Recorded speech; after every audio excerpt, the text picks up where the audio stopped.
Баршаңызға қайырлы күн, мені арнама қош келдіңіздер. Достар, бүгін біз езілмейтін, жыртылмайтын өте дәмді манты дайындайтын боламыз. Ол үшін ең бірінші қамырымызды илеп аламыз. Бір жұмыртқаға тұз қосып, жақсылап араластырып, және де суымызды қосып, тағы да бір араластырып, алдын ала електен өткізілген ұнымызды қосып, орташа жұмсақтықта қамыр илейтін боламыз.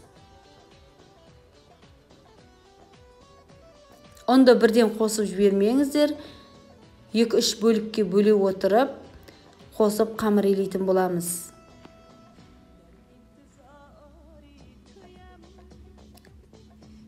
Қамырды жақсылап илеп, одан соң 5 минутта иін қандыра отырып, тағы да илеп, жарты сағатқа тындырып қоятын боламыз. Біздің қамырымыз міндетті түрде тыну керек. Сол кезде біздің мантымыздың да өте дәмді, қамырының күшті болып пісуіне септігін тигізетін болады. Әсіресе өте жас қыздар үшін өте пайдалы. Сондықтан да сіздер менің видеомды соңына дейін қараңыздар.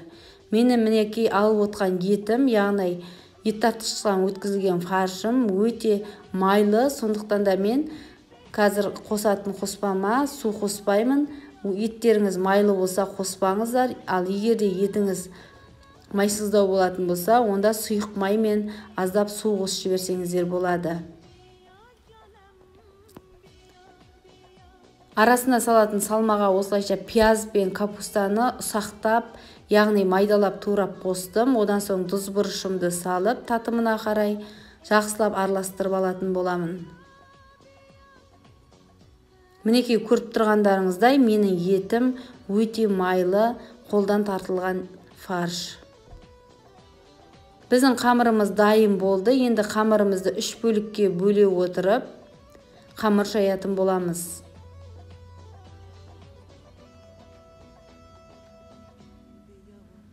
Достар, видеоны соңына дейін қараңыздар. Мені арнама тіркелмеген болсаңыздар, мені арнама тіркеліп, лайк басып, пікір жазуды ұмытпаңыздар. Және де достарыңызбен бөлісуді де ұмытпаңыздар.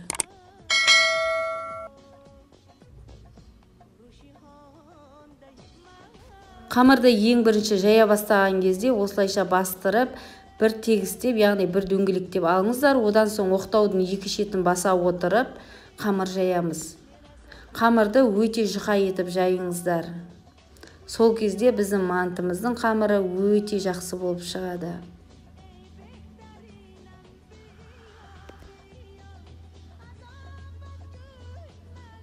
Мінекей көріп тұрғандарыңыздай, біздің қамырымыз дайын болды. Енді оны кесіп, мантымызды жасайтын боламыз.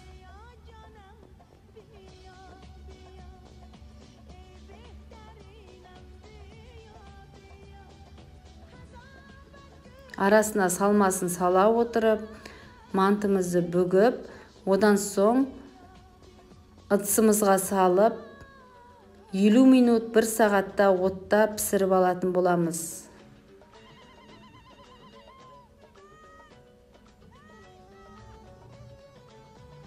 Осылайша тез-тез бүгіп, мантымызды дайындаймыз. Мінекей достар, біздің мантымыз дайын болып қалды. Мінекей бір-біріне жақын орналасса да, ешқандай да жабыспай, осылай әдемі болып пісетін болады.